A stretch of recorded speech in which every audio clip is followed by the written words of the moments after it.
This podcast may contain explicit language.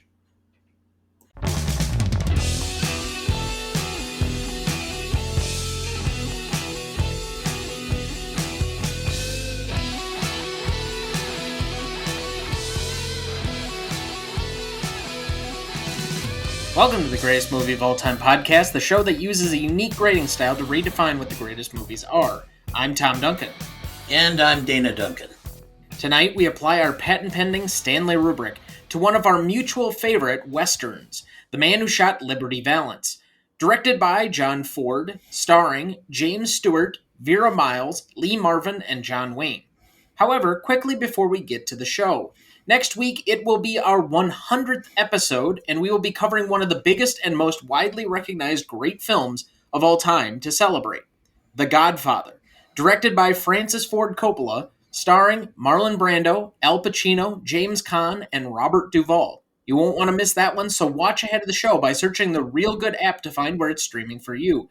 That's REELGOOD.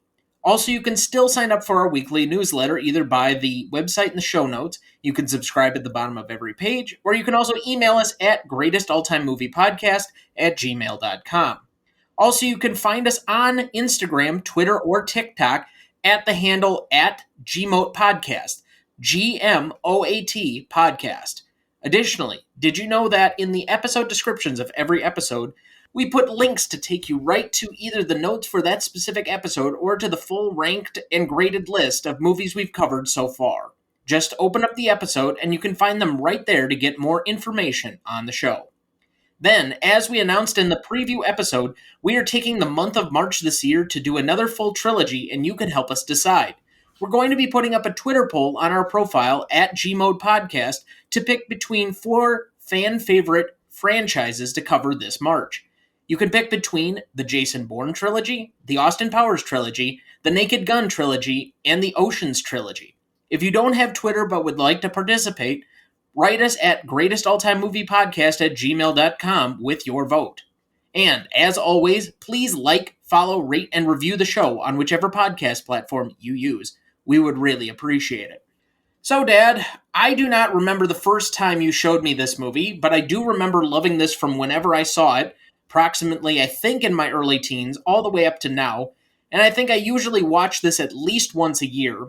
So what about Liberty Valance is so endearing to you in a way that many of the other major westerns is not?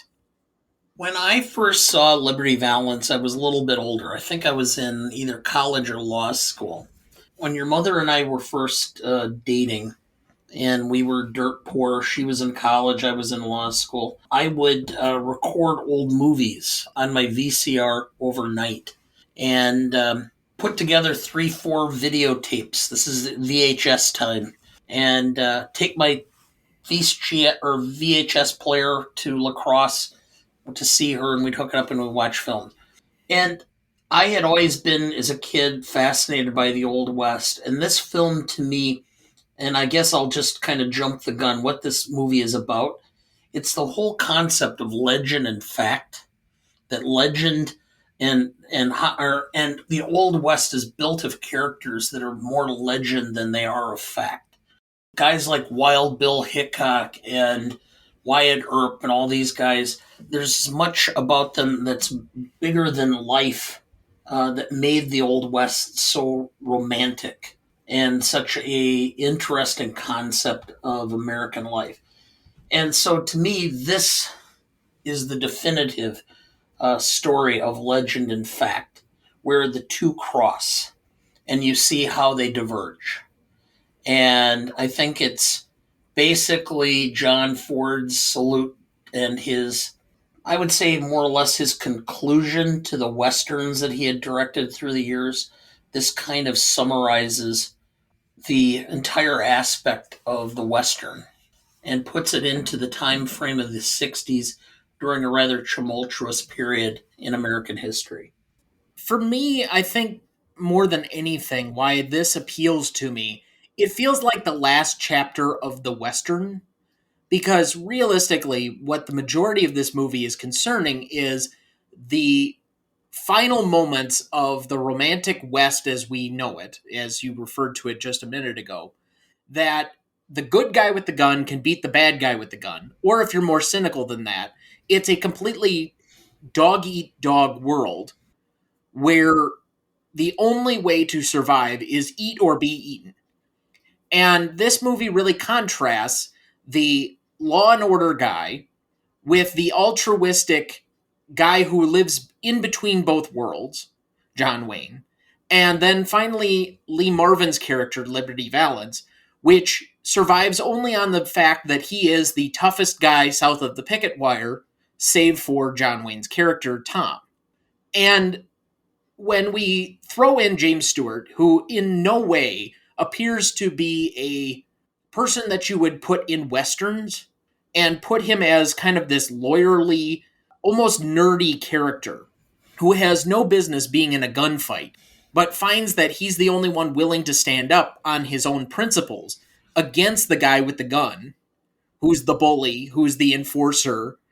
I think that's where this movie gets me, because as someone who is short and, for lack of a better term, portly, I've always been on the receiving end of a lot of intimidation from people who are bigger than I, who tried to push me around, and it was never my inclination to back down.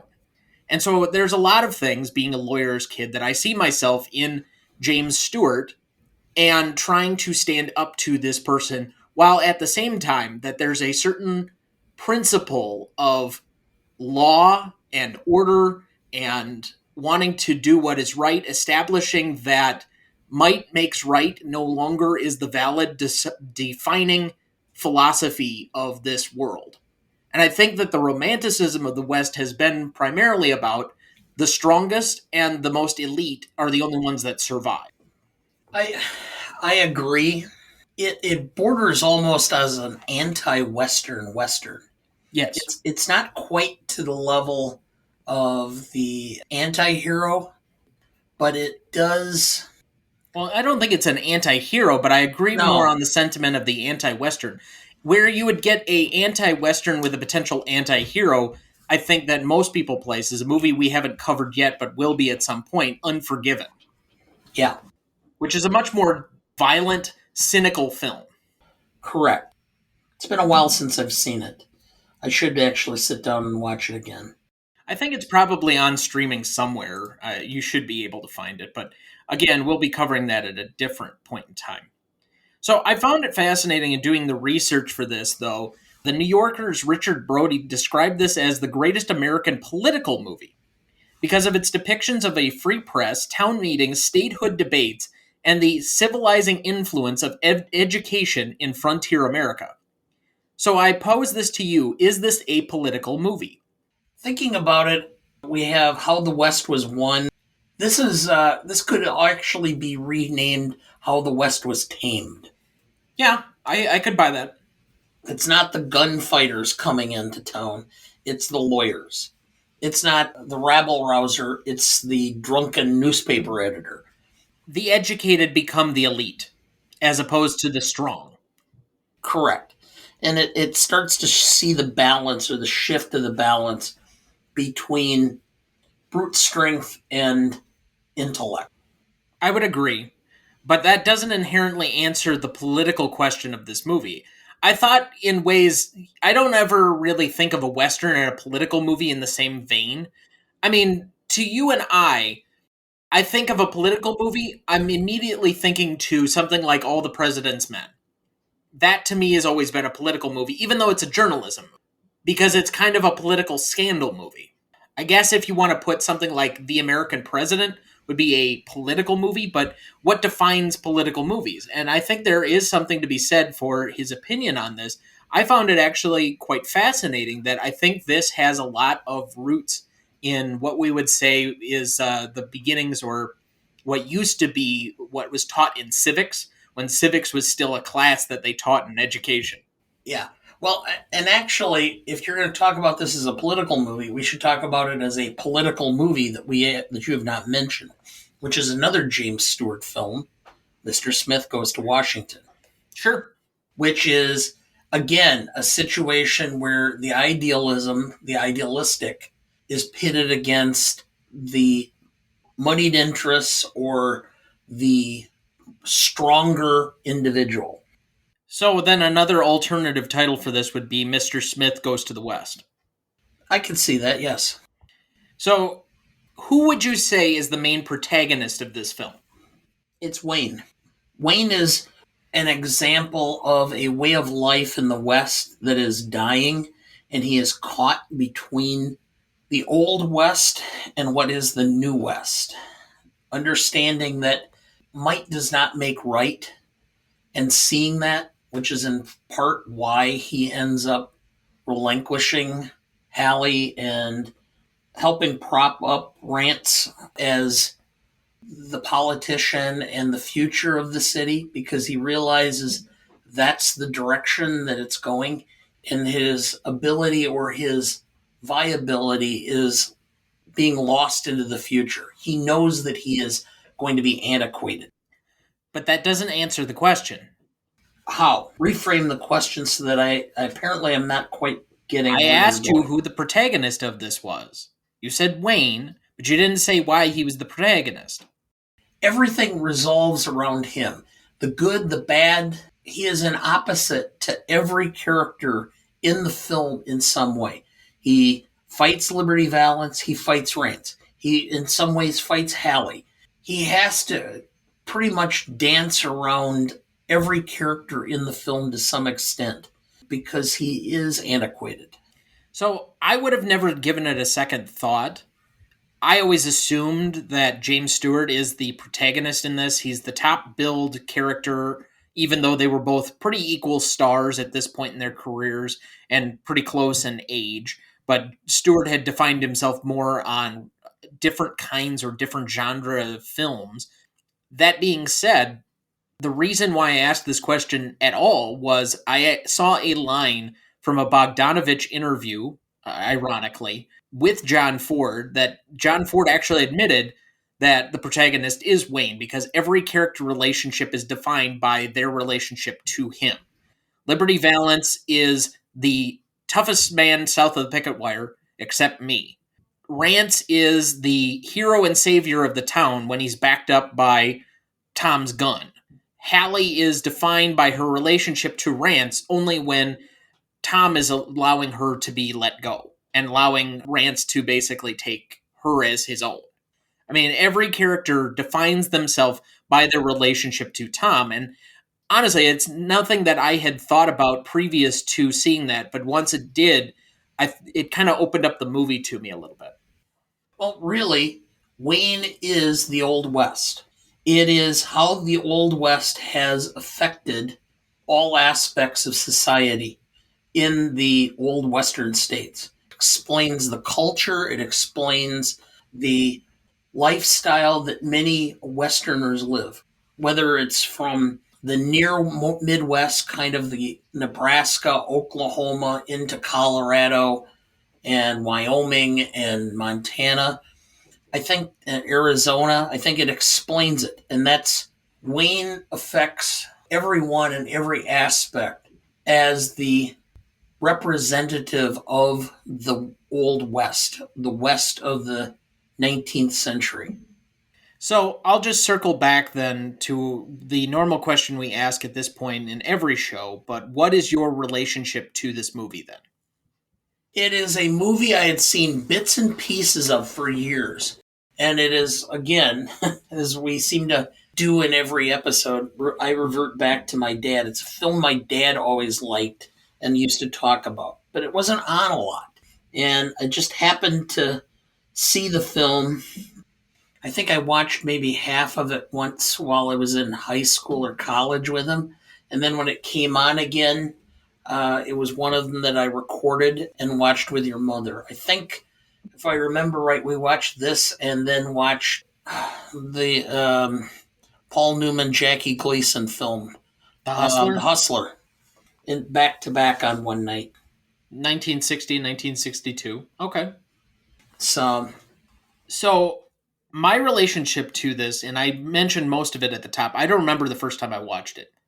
But the most distinct thing that I do remember about this is that for a long time before I'd seen the movie, you had claimed that John Wayne should have won his Oscar for this movie and not True Grit. And I still say that. And I would tend to agree. I don't think I've seen the original True Grit in its entirety, but I do think that Wayne's performance is good enough in this one to be much more memorable and profound in a way that I think only lives in the legacy of this movie that isn't necessarily one that could have been in the moment, which we'll get to when we get to the scoring of the film. Okay. But before we get that far, do you have a plot summary ready for us? I do. Questions arise when Senator Stoddard, James Stewart, attends the funeral of a local man named Tom Doniphon, John Wayne, in a small western town. Flashing back, we learn that Doniphon saves Stoddard, then a lawyer, when he was roughed up by a crew of outlaws terrorizing the town, led by the tough but vile Liberty Valance, Lee Marvin. As the territory decides its fate of whether or not to become a state, the wealthy cattlemen recruit Valance as a hired gun to bully the farmers into backing down on statehood until Tom and Ranse stand up to him, and we see if the law will finally catch up to Valance's gun. Thank you. Cast for this movie: John Wayne as Tom Doniphon, James Stewart as Ranse Stoddard, Vera Miles as Hallie Stoddard, Lee Marvin as Liberty Valance, Edmund O'Brien as Dutton Peabody, Andy Devine as Marshall Link Appleyard, Ken Murray as Doc Willoughby, John Carradine as Major Cassius Starbuckle, Jeanette Nolan as Nora Erickson, and John Quaylen as Peter Erickson. Recognition for this movie: it was only nominated for one Academy Award for Best Costume Design for the Black and White category for Edith Head. In 2003, it was nominated for AFI's 100 Years, 100 Heroes and Villains list, as Tom Doniphon was a nominated hero.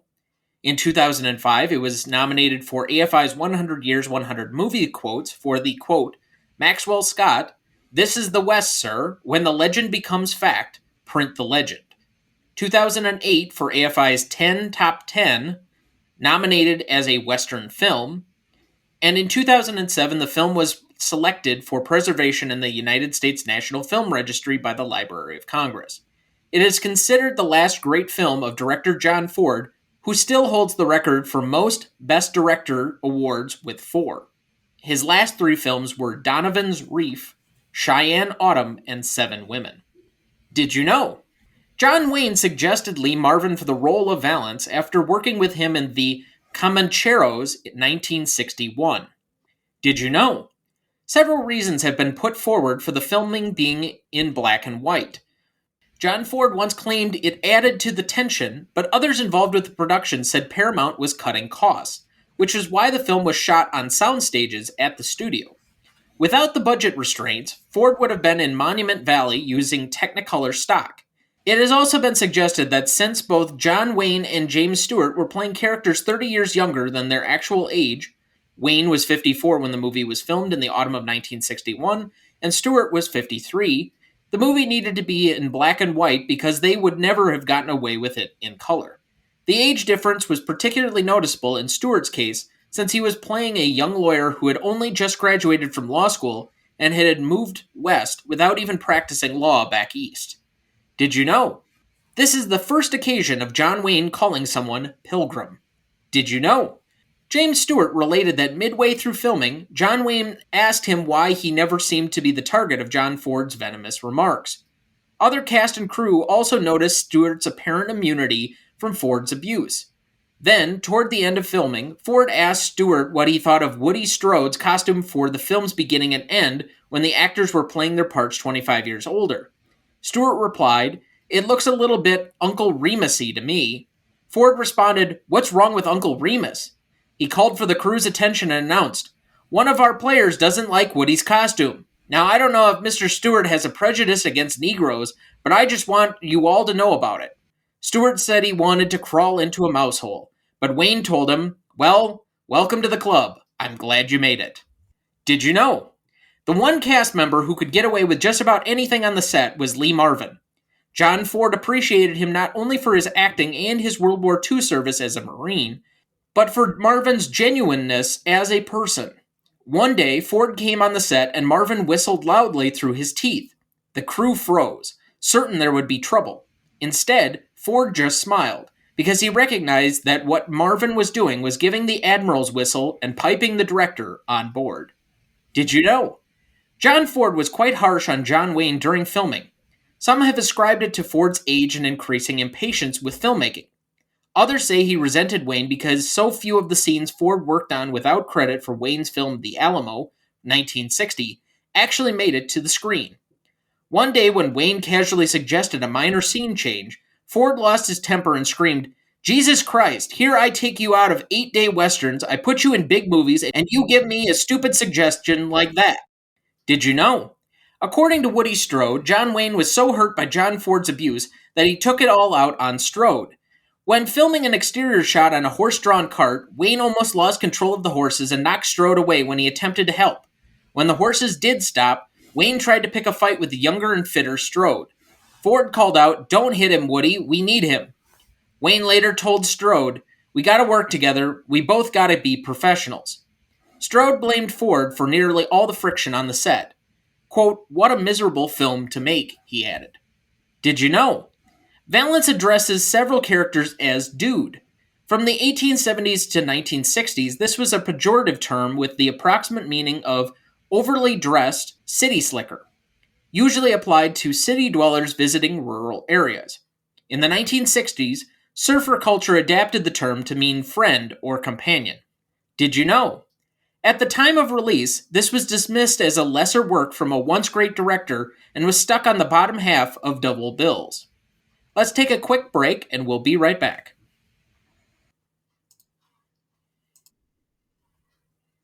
All right, Dad, what is this movie about, or what would be the elevator pitch? The definition of the West: when legend and fact cross.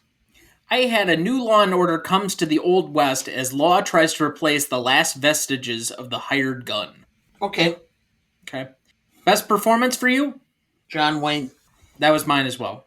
As I've indicated, the subtleties of John Wayne's performance, the last 20 minutes of the film, where he understands that he is an outdated individual. He is no longer the leader, the spokesman. He is no longer the representative of the Old West. The Old West is dying, and he knows that as the leader of the Old West, he is no longer viable. I do agree that the last 20 minutes is what really sells it. I think up until that point, you have not really met Donovan, and see, that's my mistake, because I always thought it was Donovan until we actually started putting these together for the notes, but you don't meet Doniphon until the point where he brings Jimmy Stewart back from the wilderness, where he's been attacked and basically left for dead. And so from that point, the character always has this high morale, almost perch as the arbiter of all that is the Old West. He is the gatekeeper to whether Stewart basically lives or dies. He holds him in his hands and shields him up until the point where Wayne is forced to basically choose between being altruistic or sacrificing his own future for that of not only Stewart's, but the person he loves most. And I think in that moment, that's what gets me the most, is you can see the anger, the hurt, the jadedness that's all behind that, because anybody who's ever been on the other side of a unrequited love situation, you feel all of that from him in that moment. And when he burns down his own house, yeah, you could blame it on a drunken accident, but what you really know it is, I've now given up the life that I thought I would have. I agree. And I mean, personality that come through during that time frame. And it's so clear that he understands that he is antiquated, that he is no longer a viable representative, that the Old West is dying. He is the representative of that Old West. And the future does not have a place for him in it. And as a method to move on from the past, he essentially has to die, or allow himself to be forgotten or obsolete or antiquated. Yes. Now, I thought the other big scene for me as far as his performance, you get the sense of it, and it's kind of set up in advance. You're thinking to yourself, because he says it as a line, but how does he back it up? We've already seen how vile and nasty and violent Liberty Valance can be. Even though the true violence to Stewart is off screen because they pan up so that you can only see the whip coming down as opposed to actually beating him, because it's 1962, you still see what the character of Valance is. Now, cross that with Tom saying in basically Stewart's recovery, he is the meanest man south of the picket wire, or the toughest man, except for me. Okay, how is John Wayne going to intimidate this guy who is clearly the biggest bully on the block? But it's that scene where you have the showdown in Peter's place over the stake, and he trips James Stewart, and okay, who's going to pick it up? And he just stands and towers over Valance, and you can see him cowering. And it's the one time that you really feel the sense that he's the guy that stands between Valance's true terrorism of this small town and James Stewart potentially moving this into a new era of the West. And when you're talking about that scene, the one thing I noticed is that there are each of the three characters, Lee Marvin, James Stewart, and John Wayne, are either on the floor, sitting, or standing. And as the power shifts throughout the scene, it varies between sitting, standing, or being on the floor. If you remember, Stewart thinks he's got Valance. He's found the law that's going to change everything. So he thinks that he is going to prevail based upon principle. And he walks by, Valance trips him while sitting. He's now on the floor, as is Doniphan's stake, Wayne's stake. Wayne stands up. He is now towering over Valance. Stewart's on the floor. What ends up happening? Stewart grabs the stake off the floor, and principle says, I am going to deal with the stake. And he stands up, throws it on the plate. Wayne sits down. Now Wayne and Valance are on equal footing, both sitting. And Stewart, by principle, is standing over them, lecturing. No, see, that's not how it ends. Doniphon doesn't sit down until after Marvin's left. Because Marvin gets up to leave, and then there's the scene at the end, just try it, Valance, because he's going to actually try and shoot at him. Well, that's, again, where all three now are trying to portray dominance. Correct. It's an alpha maleism at that point. I just thought the shift between sitting, standing, and being on the floor was not by happenstance. So my best secondary was James Stewart then, and I think you possibly could have gone in several different directions. I could have given it to the writers on this one, the adaptation or the original creator of the writing, because I think this is either based on a short story or some type of novella of some variety, because this is an adapted work. But I went with Stewart ultimately because I find him to be the most relatable character. And in a movie that's a period piece that is supposed to be about the last chapter of the West, more or less, in a somewhat obvious metaphor, I think he is the character that's the bridge between the audience and current day, whether it's 1962 or 2022, to, I'm going to guess this is like the 1880s. Correct. Might even be a little later than that, but depending on which Western state you're talking about, because each had advanced to certain levels. Again, it's a fictional town in a fictional state. So I don't think Correct. It's really mattering. I'm just putting it in kind of a wide berth area where a state, something like this, would probably become a state.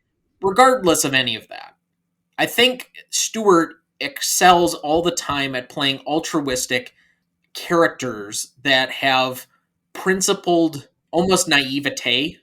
And you mentioned Mr. Smith Goes to Washington. That's very much in telling about what this character is, but he more or less could be just Jonathan. Oh, I can't remember his character. Is it Jonathan Smith? Yes. but that brand of Stewart, it's kind of in the same way that Hanks is in like Philadelphia. He's kind of standing against the system on principle, but he's the everyman. That I think we put ourselves in his shoes. And I wouldn't say this is a stellar performance per se, which is why I think he's the best secondary.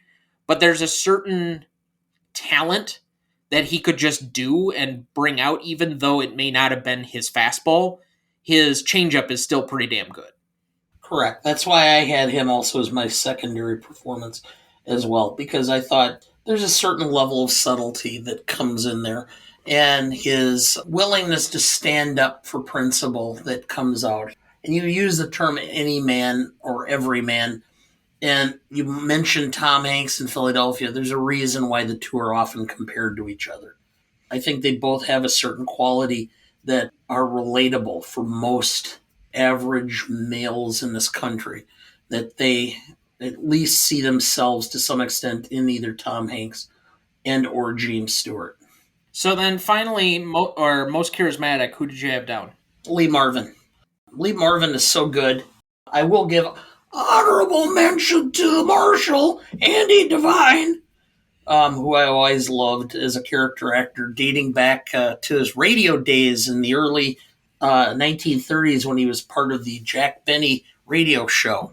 As somebody who has been enough of a nerd that I've listened to all of the Jack Benny radio programs from 1933 till 1957. Nerd alert. Yeah, the only thing that I know Andy Devine from is this, and what was that? Is it the Robin Hood, the Yes. Disney animated version? Yes. Where I can't remember which character he plays, but it doesn't really matter. In this movie, I don't know if this is him creating the character or doing all these other things, but there's so many subtle, small movements. Him just kind of leaning over anything that's food related and just kind of letting it waft into his face, or the little things that he does with his fingers. Like, you notice that he's always got them in front of him, and they're just kind of weaselly and kind of going fidgety all the time during the course of this movie. That tells you that he is this lily-livered coward. Or one of the most brilliant moments is at the end of the movie, and tell him that Link Appleyard chase you out of town. And he turns back and lets the saloon door hit him, and as it just taps him on the ass, he's just got this terrified look on his face, like somebody's actually going to come after him. And there's just so many small subtleties to that. But I also nominated Lee Marvin because he creates one of the all-time Western villains. I don't think that this movie is the same if you don't create an equally charismatic challenge for both of these guys to overcome. I never thought that Tom is overmatched by Lee Marvin or Liberty Valance, because it's really the essence that Tom can always overcome it. It's whether he chooses to or not, because he recognizes Valance as a necessary evil to maintain his current status within this world, as opposed to the transition that if Liberty Valance was not allowed to persist, he would no longer be a part of, and thus become the obsolete character that you've been talking about. And partly to Lee Marvin's supported very well by the two closest ruffians, Lee Van Cleef and Strother Martin. We will be dealing with Strother Martin during our sports month coming up, as he is a key character in Slapshot. Okay, I don't remember the connection there, but it's been a while since I've seen Slapshot. All right, let's go to best scene then. Move this a little bit along. My nominees are The Cactus Roses, Stagecoach Arrival, Peter's Place Showdown, Tom Teaches Rants About Liberty's Tricks, Statehood Delegates, Shinbone Star Ransacked, Rance Duels Liberty, Statehood Convention, and Who Shot Liberty Valance. Did I miss any? Closing scene. That's kind of where I have that last piece, but sure. I think because that, I will say right up front, that's my most indelible moment. You've got to be more specific, because the last scene, if you're talking about the line that I think you are, that's not the last scene. Okay, second to last scene. The second to last scene where he basically admits he didn't shoot Liberty Valance, and, sir, this is the West. When the legend becomes fact, print the legend. that to me is the most indelible moment, because that summarizes so much in life, in politics, in society back in the 60s, the 70s, the 80s, the 90s, the early 21st century, and even now. The legend always supersedes the fact. We elect presidents based on legend instead of fact. Well, and then we eulogize them in legend. Yes. So, as far as best scene, for me though, I'll go with I really like the statehood delegates. I wouldn't say it's so there's two different statehood meetings. It's the first of the two. The bar's closed, and Liberty comes in. They're having this formal meeting, but really Tom's backing everything up, while Mr. Peabody's fidgeting and all over the place because he's clearly in withdrawal. And Ranse is running the meeting reluctantly, but at the same time, he gets nominated for things. So, I mean, with the contrast of Liberty being there with his goons and everybody standing collectively together, I think this is kind of the central point around which the closing action begins. So you could say this is the end of Act 2 and leading into the beginning of Act 3 where you get the resolution. But I think that might be one of the better scenes of this movie. I had the confrontation at Pete's place. So that I had nominated for my favorite scene, but go ahead. Well, and I have that as my favorite scene as well. I mean, the most indelible is the second to last scene, but the favorite scene is what I have there.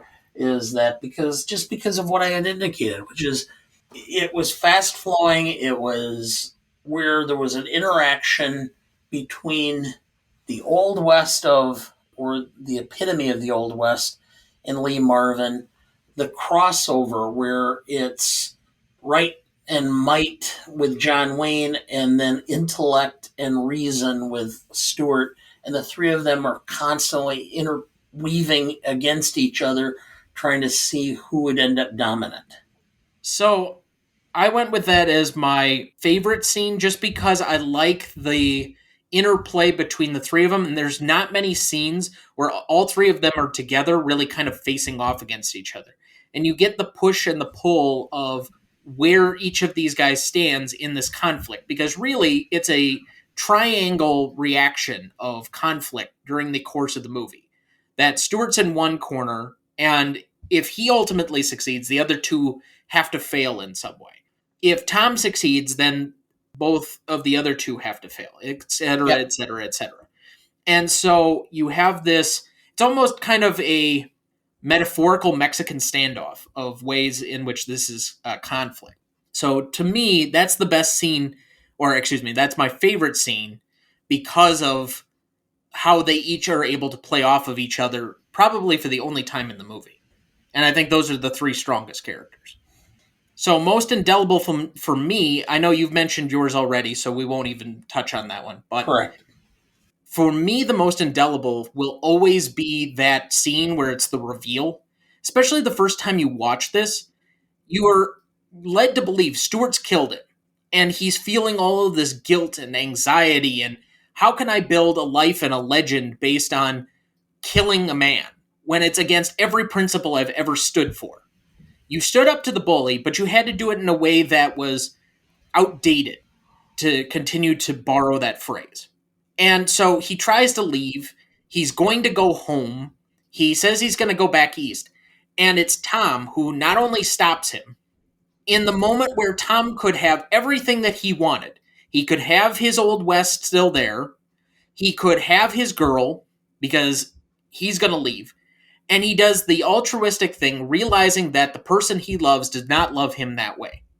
And so he has to support this endeavor, in for a penny, in for a pound. If you're going to kill Liberty Valance, you also have to kill the idea of anything and any life you would have with Hallie. So I'm going to relieve Stewart of his guilt. I'm going to allow him to be the champion and the hero that we need in this moment. And I'm going to be the heavy. I'm going to basically be the silent protector, the Dark Knight, if you will, who protects everybody else and does it at my own risk, peril, and sacrifice. You didn't kill Liberty Valance. So ultimately, now take the girl, who has pledged herself in heart and soul to you and give her some life that I can't give her. To me, that will always be the most indelible because I feel like I've been that guy for most of my life. Even though I would surely say no one else would think that of me. I understand. I understand very well. I think that's why certain movies I'm stronger attached to than others. This is one reason why. So, all right, let's take another quick break and we will be right back.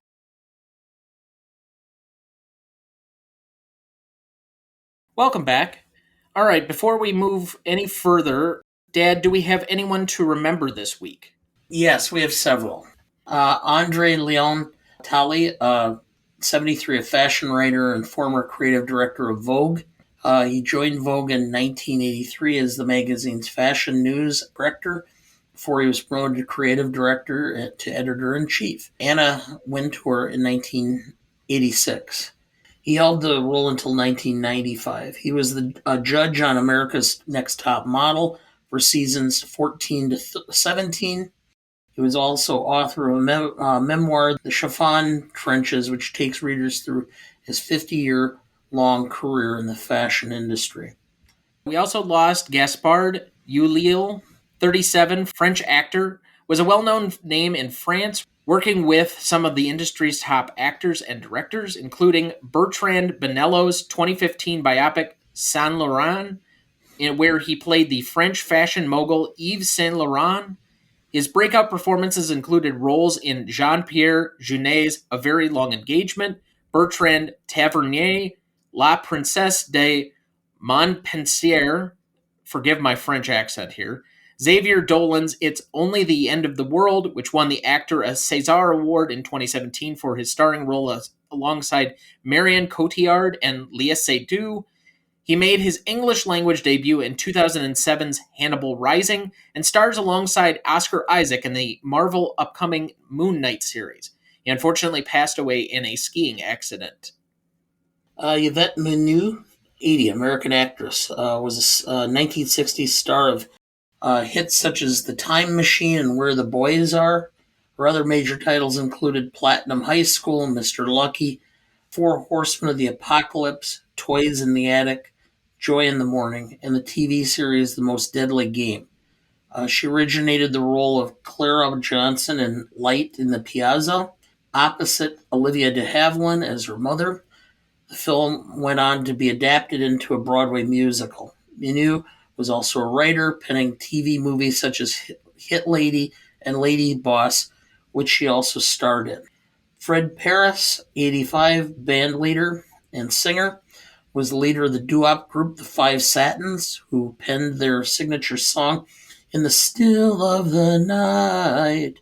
Paris co-founded the group in his hometown of New Haven, Connecticut in 1954 and wrote the 1956 classic while on guard duty at a U.S. Army base in Philadelphia.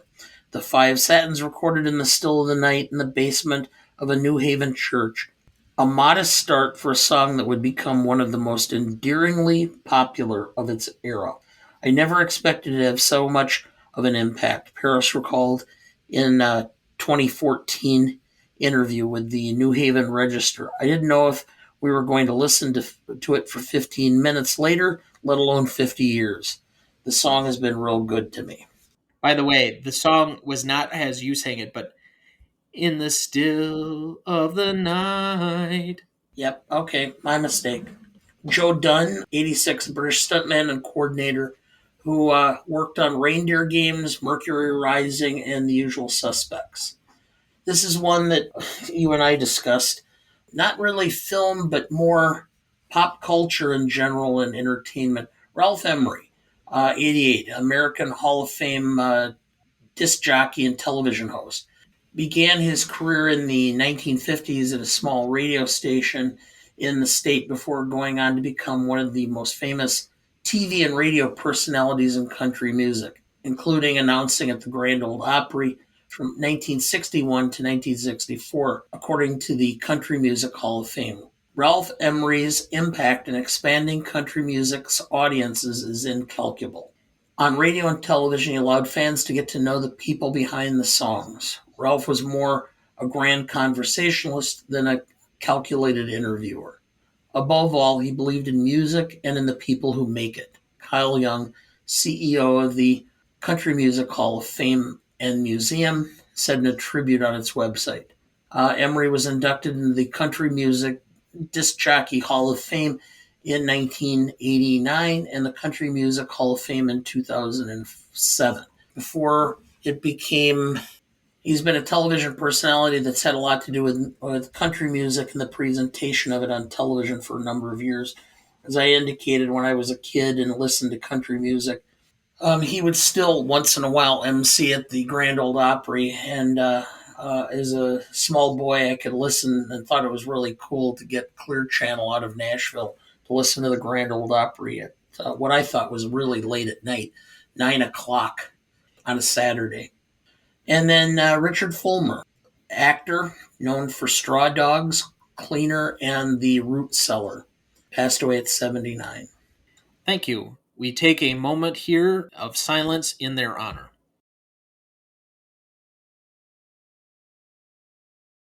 Thank you. All right, best funniest lines. I don't think there's really any funny lines per se in this movie. John Ford was not a particularly funny director, but first one up for me, and it's one I've quoted a lot, and frankly, several of these will be ones that we've quoted a lot in our review so far. Tom Doniphon. Liberty Valance is the toughest man south of the picket wire, next to me. Liberty Valance, you looking for trouble, Doniphon? Doniphon, you aiming to help me find some? Stoddard. You're not going to use the story, Mr. Scott? Maxwell Scott. This is the West, sir. When the legend becomes fact, print the legend. Link Appleyard. The jail's only got one cell, the lock's broke, and I sleep in it. Dutton Peabody. Give me a drink. Tom Doniphon. Bar's closed. Just a beer. The bar's closed. A beer's not drinking. One steak for Mr. Peabody with fixins. Steak, beans, potatoes, and a deep dish apple pie. Someday he'll order something different and we'll all fade dead away. I have the final line of the movie. Conductor. Nothing's too good for the man who shot Liberty Valance. Gets me every time. You have any more? Nope, I don't. Thinking about it though, what politician hasn't their career been built on by some sort of false representation? Richard Nixon? Really? His entire career was built on whether or not Elger Hiss really was a communist spy. I don't know. At a certain point, you knew exactly who Dick Nixon was. You knew what you were getting. Yeah. It really shouldn't have been that shocking. When he referred to his opponent, Douglas in California, as pink as her underwear. Well, times were certainly more entertaining back in the day. Yep. Let's go to the Stanley rubric then. Legacy is up first. Do you want to go first or second? I'll go first one. Legacy. I think this is a film that a lot of people, as you've indicated, I mean, it's being preserved by the Library of Congress. It's being, talked about. I think it's well regarded as a Western, and I think it has, as time's gone by among the industry, been deemed as one of John Ford's better films, John Wayne's better films, and kind of the culmination of their collaboration through the years. So I went with a 4.5 for the industry. And for the public, there are film enthusiasts like us who know this film. And I just, a couple of times this week, mentioned The Man Who Shot Liberty Valance and watched people of different age groups. The husband of a friend of ours who he kind of paused for a second. Oh, yeah. And there's been various people who've said the same. So I can't give it a straight high mark for legacy of the general public. It's one that they don't normally think about until you mention it.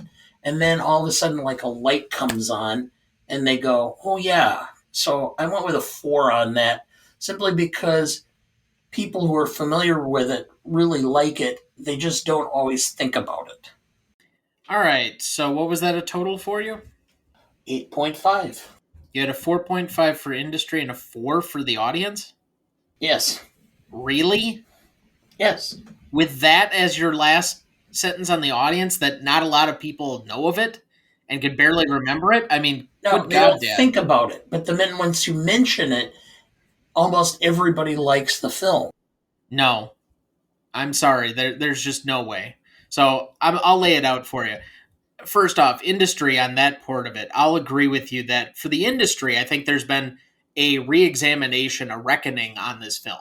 At the time, and it'll get severe marks in the next category for this, I just think that there were a lot of people that thought it was kind of a throwaway film at the end of John Ford's career. It wasn't really anything memorable, despite its 2 stars, despite Lee Marvin, who I don't know, was he kind of a star of the 60s? I mean, he was in another big film that we discussed early on in the show's episode run with The Dirty Dozen, but I don't remember him being like a huge mega star of any variety. He's an actor that was kind of a tough guy that popped up in a lot of different films.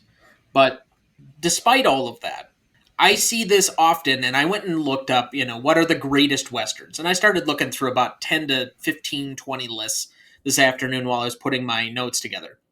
And this often appears in most of those lists, depending on how big or small. But it's usually in this second tier of great Westerns that people mention. It's not with the elite of the elite, the Searchers, the Good, the Bad, and the Ugly, Unforgiven, or the Wild Bunch. Those are the, creme de la creme. But it's in this second tier of movies with the Fistful of Dollars, the Rio Bravos, the Butch Cassidys and the Sundance Kid, Red River often appears in that. It's kind of in that tier.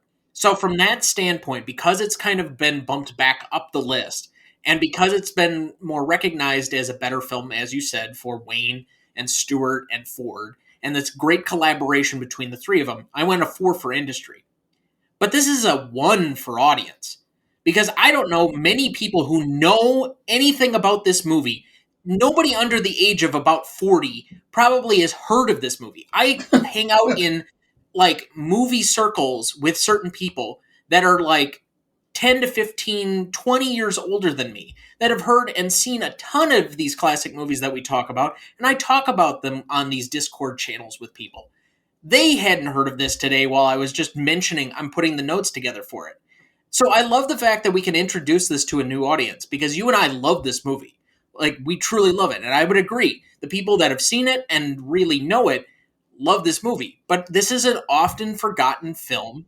It's also one not many people are familiar with. If you ask, name a John Wayne movie, it's going to be about 6 films for most people before they can get to this one, if at all. So it's a 1 for me. That ends up at a 5. So I'll reduce my number for the audience to a 3 based on your arguments. I won't go any lower than that because I'm talking about and so part then of you're it at a 7.5 then. yes, we look at it through the lenses of our own experiences, and at least as far as my generation, this film holds a much greater sway than I think your generation does. And I would buy that. But as far as Westerns and Westerns that my generation has seen, it's just not a lot of them. They may have seen The Good, the Bad, and the Ugly, or at least know something about it. I think that one has a higher legacy score. But the Western is not something that they grew up with, where your generation was at the tail end of it. And when I say your generation, I don't mean the baby boomers that you're technically a part of, but really you're kind of a soul that's the partial remnants after that of all the children of the baby boomers. Correct. So they're the ones that really love the Westerns and probably showed them off to their kids, but you guys didn't really pass that necessarily along, and that's why the Western has kind of had these cycles of coming back around, and we've had to make different other genres, combinations of Western films, which is why now we're getting the Western-themed Star Wars movie or TV show, that sort of thing. So it's not something it's going to be part of the consciousness. It's not going to be discussed and really as a great Western film outside of industry people that watch a ton of these movies and watch a lot of old classic movies. So impact significance. I went a 2.5 for industry. I think the critics were generally positive, but lukewarm at best. This was kind of a generally enjoyable film, but certainly they were not effusive in their praise. Most of the reviews that I saw thought it was good, not great, and often criticized the final 20 to 30 minutes where we said in last week, kind of previewing this, that Ford really hits you over the head with his point, that he's not going to leave it kind of out there. And I think critics sometimes get in their own way when they love the subtlety and they love to look at everything like it's an F. Scott Fitzgerald novel instead of just appreciating somebody who makes a point really well, even if it's just right out in front of you and they're basically orating right at you. Yes. So I went with a 2.5 for that. I also went with a 2.5 for the audience. This was the 15th highest grossing movie of 1962, so it wasn't bad. But we mentioned at the top as a did you know. This was not expected to be a high producer. It was often on the bottom of double billed films. And it was still a movie that had two major stars, but they were at the tail end of their primes. For me, it was a 2.5 for that even.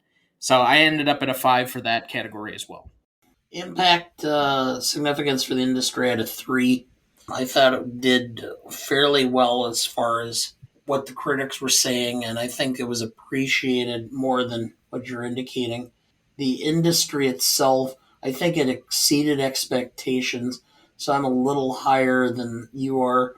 I went with a 3.5 for that simply because I think the studio expected it to not be a very popular film, and I think it exceeded expectations, so I went with that. So I'm at 6.5. So I forgot to give the average for the last category, which was after you came down to a 7.5, a 6.25. Between our 6.5 and 5 on this category, it is a 5.75. Novelty. This is for me an 8. Most takes on the Western either celebrate the violence and vigilante justice of an unlawful society or have a nostalgia for it that eulogizes a West that is either fading or is no more. This is about the only Western I can think of that does both. And I believe it is effective at doing so instead of this mediocre split the difference that it could have been. So I think for that by itself, I'll give it an 8. I went with an 8.5 because I thought for a novelty point, I think this started a redefinition of what the West was or Westerns were, which is that they were more than just the good guy and the bad guy and The white hat and the black hat. yeah. There was a lot more subtlety in this, so that's why I went with an 8.5. So that's an 8.25 between us. Classicness, your category. I started thinking about this. I mean, for the time frame, I thought the fact that they had a significant black character in the film, even though he was limited in his scope and what he did, at least there was something in that vein. I thought that Vera Miles' character was was fairly independent, was not necessarily beholden onto a guy, so there was some aspect of the female lead being better. So I went from a classic. I didn't find a whole lot that was difficult. The nuances of the violence, the New West of John Wayne, and the idealism of Stewart. I went with a 9.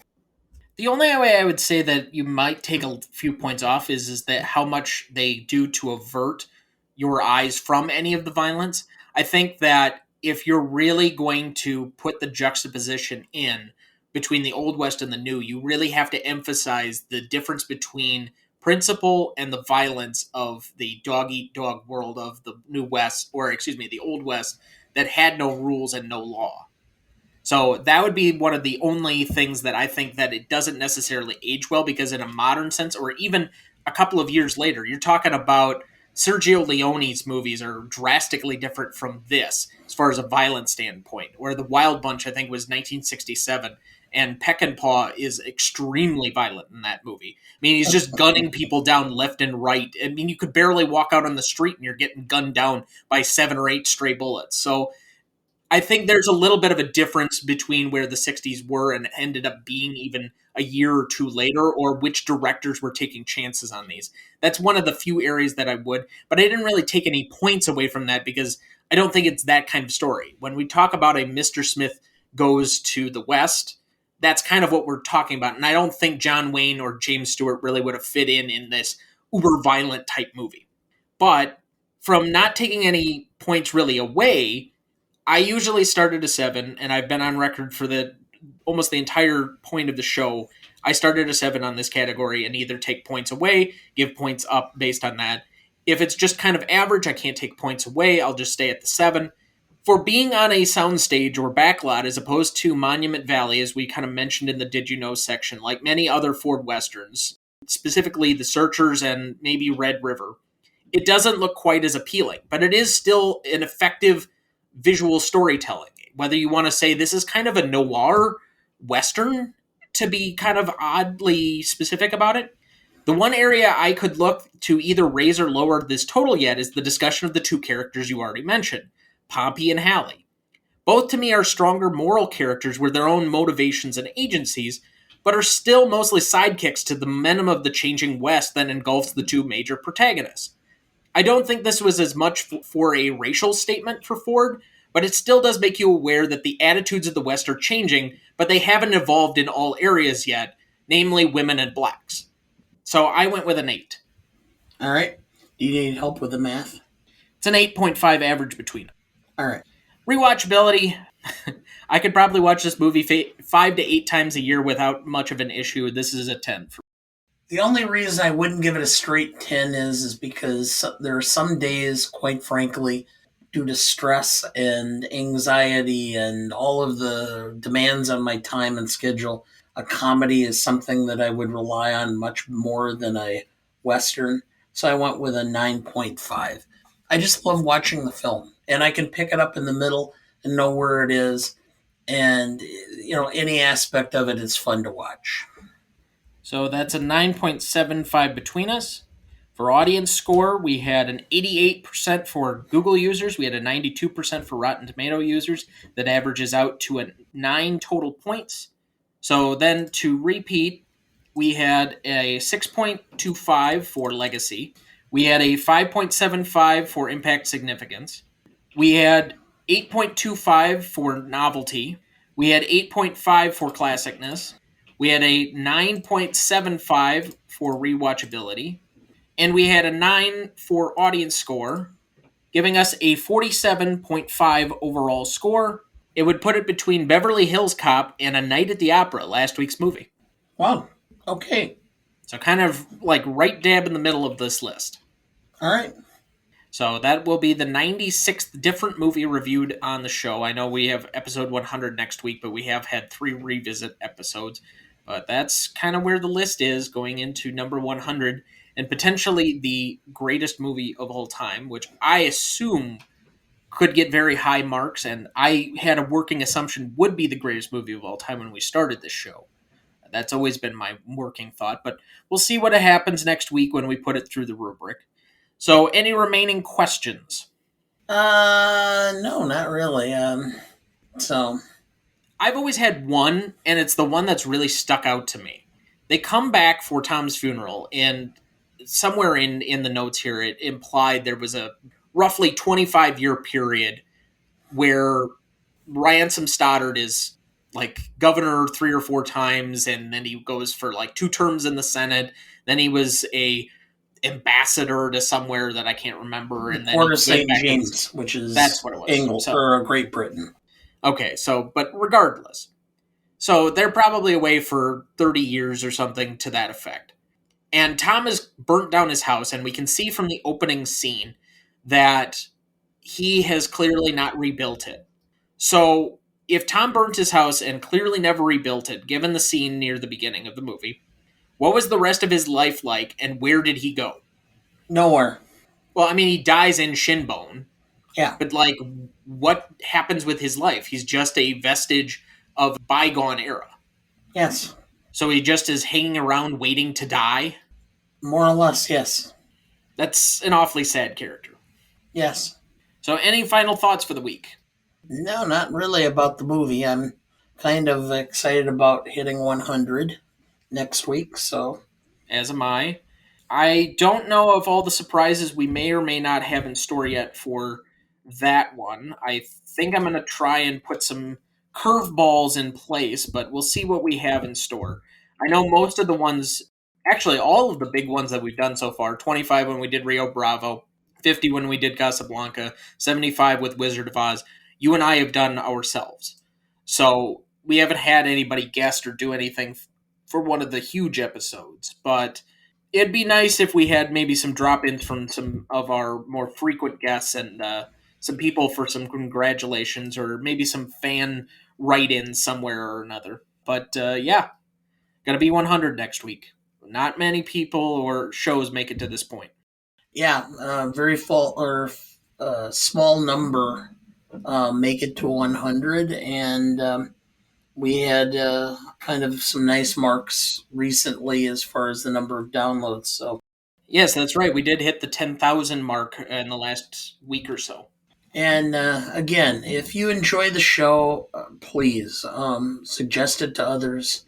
Like I said, we're part of the whole concept of this is one, we just like to talk about movies, and two, we're trying to help people find great films that exist that they're not familiar with or haven't thought of in a while. How many times do you sit down, especially on a Friday or Saturday night with your significant other, and what do you want to watch? I don't know. What do you want to watch? You start thumbing through a streaming service, and you run across a film, and we hope that it's one that we've done, that you've heard or listened to, and maybe you go, hey, I haven't seen this, but when they talked about it, it was sounded fun. So why don't we watch it? It's our way of helping to create a following for some films that we think are worth following. And also to find out what the greatest film is. And then the debate. Yes. Although some of the films we've ranked, I'm surprised and shocked as to where they are. So always have the opportunity for a revisit. We do. So where are you headed, cowboy? Nowhere special. Nowhere special. I always wanted to go there. Next week, it will be our 100th episode, and we will be covering one of the biggest and most widely recognized great films of all time to celebrate, The Godfather, directed by Francis Ford Coppola, starring Marlon Brando, Al Pacino, James Caan, and Robert Duvall. You won't want to miss that one, so watch ahead of the show by searching the Real Good app to find where it's streaming for you. That's REELGOOD. Please like, follow, rate, and review, or whatever on whichever platform you have so that more can join in on our fun. You can also email the show at greatestalltimemoviepodcast@gmail.com. Find us on Instagram, Twitter, or TikTok at the handle GMOAT Podcast. That's GMOAT Podcast. The Greatest Movie of All Time is a production of Ronnie Duncan Studios. Our show is mixed, edited, and written by Thomas Duncan. Our music is thanks to Purple Planet Music. Our technical provider and distributor is Captivate FM.